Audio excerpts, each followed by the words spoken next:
Vous commencez à me connaître un petit peu, vous savez que j'ai rencontré à peu près toutes les galères possibles et imaginables en matière d'amour. Mais il y a bien un truc, je dis bien un seul, qui ne m'est jamais arrivé, c'est de découvrir que mon mec avait une double vie. Et ça tombe bien parce qu'en fait, la double vie, c'est le sujet de notre émission du jour.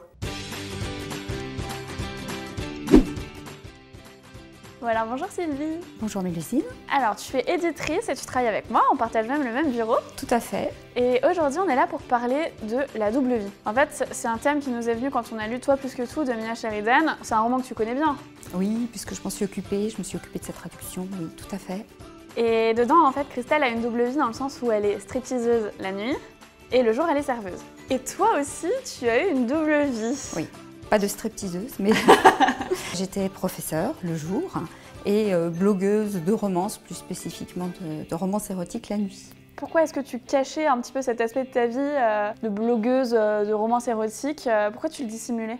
Parce que c'est deux milieux qui vont pas forcément très bien ensemble. Je ne parlais pas du tout dans mon travail de ce que je faisais la nuit. Et puis au fur et à mesure que je lisais des livres qui étaient quand même un petit peu plus érotiques, c'était un peu compliqué de parler devant mes élèves ou devant mes collègues de ce type de lecture. Ça aurait pu éventuellement poser problème. Son ton autoritaire me fait hésiter, tandis que ma raison et mes hormones se livrent bataille. Point. T'avais peur des réactions des parents ou de celles de tes élèves?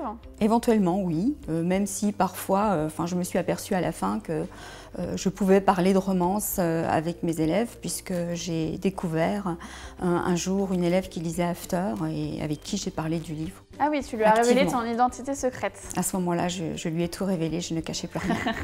Écoutez, c'est pas possible. Il y a un gros problème. Mon petit Gaspard m'a averti que vous écriviez des romans érotiques. Vous pouvez me le dédicacer? À quel nom? Gaspard. Et du coup, maintenant, t'as plus vraiment de double vie. Tu es éditrice de romances à temps plein et c'est quelque chose que tu assumes assez bien. Totalement.